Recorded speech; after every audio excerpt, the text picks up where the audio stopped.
بنانے سے 1000 سال پہلے سورہ یاسین پڑھی۔ دنیا کو بنے ہوئے کتنے سال ہوئے ہیں؟ یہ سائنسدانوں کی بات ہے، 25 سے 30 ارب سال ہوئے ہیں۔ تو اسی کو ہی ہم صحیح مانتے ہیں، چونکہ ہمارے پاس بھی کوئی اور ایسا ثبوت نہیں ہے۔ تو 25 سے 30 ارب سال سے یہ کائنات بنی ہے۔ اس سے 1000 سال پہلے، اگر اسی کو لے لیں 25 ارب سال 30 ارب سال، اس سے 1000 سال پہلے جب زمین، آسمان، سورج، چاند، ستارے، سیارے، جبریل، میکائیل، اسرائیل، اسرافیل، جنت، دوزخ، آگ، پانی، مٹی، ہوا، کچھ میں سے اللہ ہے۔ هو الاول والآخر والظاہر والباطن وهو بكل شيء علیم۔ تو اب سورہ یاسین شروع کیسے ہوتی ہے؟ سورہ یاسین کو قرآن کا دل کہا جاتا ہے، اور دل نکال دو تو آدمی ختم ہو جاتا ہے۔ سورہ یاسین کو قرآن کا دل کیوں کہا جاتا ہے؟ صرف پہلی 3 سطروں کی وجہ سے، پہلی 3 سطروں کی وجہ، یہ پہلی 3 سطروں کا جو مضمون ہے پورے قرآن میں اور کہیں بھی نہیں ہے، صرف یہی ہے۔ اگلی ساری سورہ یاسین اور باقی قرآن ایک جیسا ہی ہے، وہی احکام ہیں، وہی حلال حرام۔ ایک حدیث اور سناتا ہوں، پھر یہ میری بات اور واضح ہو جائے گی۔ میرے نبی نے فرمایا، میرے اللہ نے میرے 10 نام رکھے ہیں۔ جس سے پیار ہوتا ہے نا، اس کو آدمی کئی ناموں سے پکارتا ہے۔ جیسے ماں چھوٹے بچے کو کبھی لال کہتی ہے، کبھی پھول کہتی ہے، کبھی مکھن کہتی ہے، کبھی پیڑا کہتی ہے۔ تو وہ محبت زیادہ ہوتی ہے تو صرف اسلم کہنے سے وہ محبت پوری نہیں ہوتی، تو پھر اس کو کئی نام دیتی ہے، مختلف نام دیتی ہے۔ تو میرے نبی نے کہا، میرے اللہ نے میرے 10 نام رکھے ہیں۔ میں محمد، احمد، ماحی، حاشر، عاقب، فاتح، خاتم، ابو القاسم، طٰہٰ، یاسین۔ یاسین، میری بات ذہن میں رہے گی، یاسین، ٹھیک، میرے نبی کا نام ہے۔ طٰہٰ میرے نبی کا نام ہے۔ یاسین، اس کے علاوہ مزمل، مدثر، شاہد، مبشر، نذیر، داعی اللہ، سراج منیر، عزیز، حریص، رؤوف، رحیم، رحمت للعالمین، بشیر و نذیر، یہ سب قرآن پاک میں نام ہیں جو میرے نبی کو اللہ تعالیٰ نے عطا فرمائے۔ اس میں ایک نام ہے یاسین۔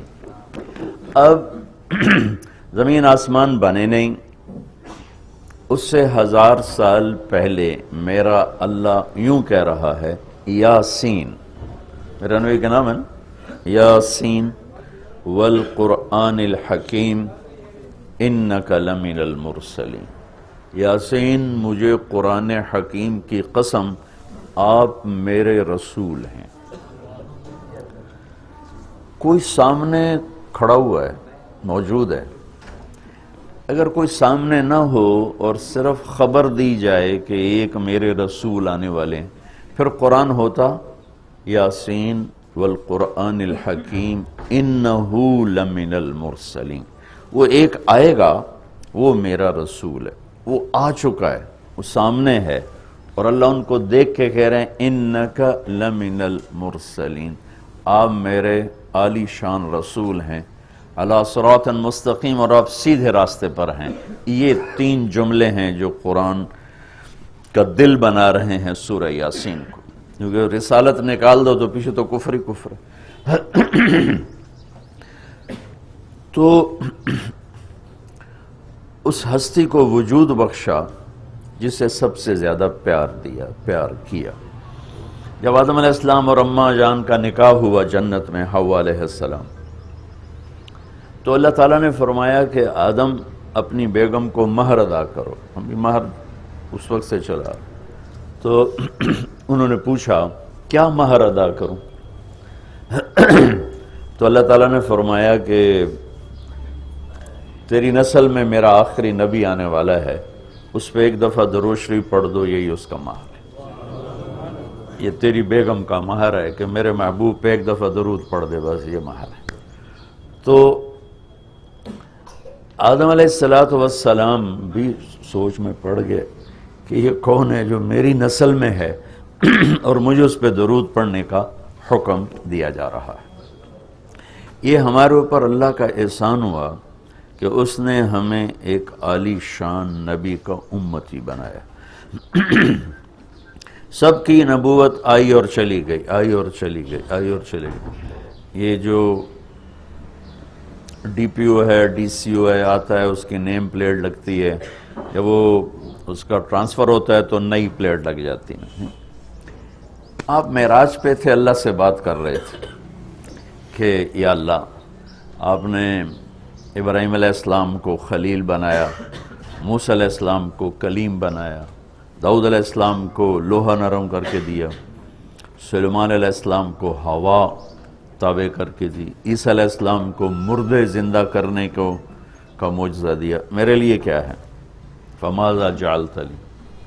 تو اللہ تعالیٰ نے کہا میرے محبوب اولیس قد اعطیتک افضل من ذلک کلہ، میں نے آپ کو وہ دیا جو کسی کو بھی نہیں دیا، آپ کو میں نے وہ دیا ہے جو کسی کو نہیں دیا۔ یا اللہ وہ کیا ہے؟ کہ تیرا میرا نام اکٹھا ہو گیا ہے، جدا نہیں ہو سکتا ہے۔ لا الہ الا اللہ، آگے پڑھو، بولو۔ لا الہ الا اللہ کے ساتھ آدم رسول اللہ بھی لگا، لا الہ الا اللہ کے ساتھ نوح رسول اللہ بھی لگا، ابراہیم بھی لگا، اور اسماعیل بھی، اور اسحاق بھی، یعقوب بھی، یوسف بھی، موسیٰ بھی، ہارون بھی، یوشع بھی، یونس بھی، یحییٰ بھی، زکریا بھی، داود بھی، سلیمان بھی، سارے نا پر جیسے ٹرانسفر ہو گیا، چلو جی پلیٹ بدلو، نیا آ گیا، ٹرانسفر ہو گیا، چلو بھائی پلیٹ بدلو، نیا آ گیا۔ اللہ نے کہا میرے محبوب یہ جو میں نے اپنے نام کے ساتھ تیرا نام جوڑا ہے نا، اسے قیامت کا دھماکہ بھی نہیں جدا کر سکے۔ لا الہ الا اللہ محمد رسول اللہ ذکرت الا ذکرت معی، قیامت تک تیرا میرا نام اکٹھا ہوگا، جدا نہیں ہو سکتا۔ پھر اللہ نے بڑی خوبصورت مناسبت پیدا کی، اللہ کے لفظ میں نقطہ کوئی نہیں، محمد کے لفظ میں نقطہ کوئی نہیں، ٹھیک، احمد کے لفظ میں نقطہ کوئی نہیں۔ علماء کہتے ہیں کہ جو نقطے والے حرف ہیں وہ کمزور ہیں، چونکہ وہ نقطے کے محتاج ہیں، اور جو بغیر نقطے والے حرف ہیں وہ طاقتور ہیں، چونکہ ان کو نقطے کی ضرورت کوئی۔ تو اللہ نے اپنے نام کے لیے کوئی نقطے والا حرف نہیں، اپنے حبیب کے لیے دو نام قرآن میں آئے، محمد و احمد، کوئی نقطہ نہیں۔ دوسری مناسبت، اللہ کے نام میں 4 حرف ہیں، الف لام لام ہا، 4۔ محمد میں اللہ نے 4 حرف رکھے، میم ہا میم دال۔ احمد میں اللہ نے 4 حرف رکھے، الف ہا میم دال۔ تو اللہ نقطہ کوئی نہیں، محمد احمد نقطہ کوئی نہیں، اللہ 4 حرف ہیں، محمد اور احمد 4 حرف ہیں، یہ 12 ہو گئے۔ جب اللہ نے کلمہ جوڑا لا الہ الا اللہ محمد رسول اللہ، تو لا الہ الا اللہ میں بھی 12 حرف ہیں، اور محمد الرسول اللہ میں بھی 12 حرف ہیں، اسے طول کے ہمیں دیا۔ تو اللہ تعالیٰ نے فرمایا کہ میرے محبوب آپ کو میں نے وہ دیا ہے جو کسی کو بھی نہیں دیا، کہ قیامت تک آپ کا نام میرے نام کے ساتھ جڑ گیا ہے، اور اب مجھ تک آنے کا کوئی راستہ نہیں سوائے آپ کی غلامی کی۔ جو اللہ تعالیٰ ہمارے شاعر کی بخشش کرے کہ محمد سے وفاتوں نے تو ہم تیرے ہیں، یہ جہاں چیز ہے کیا لوح و قلم تیرے ہیں، کیا خوبصورت سارے اسلام کو ایک شعر میں بیان کر دیا۔ زہ مقدر حضور حق سے سلام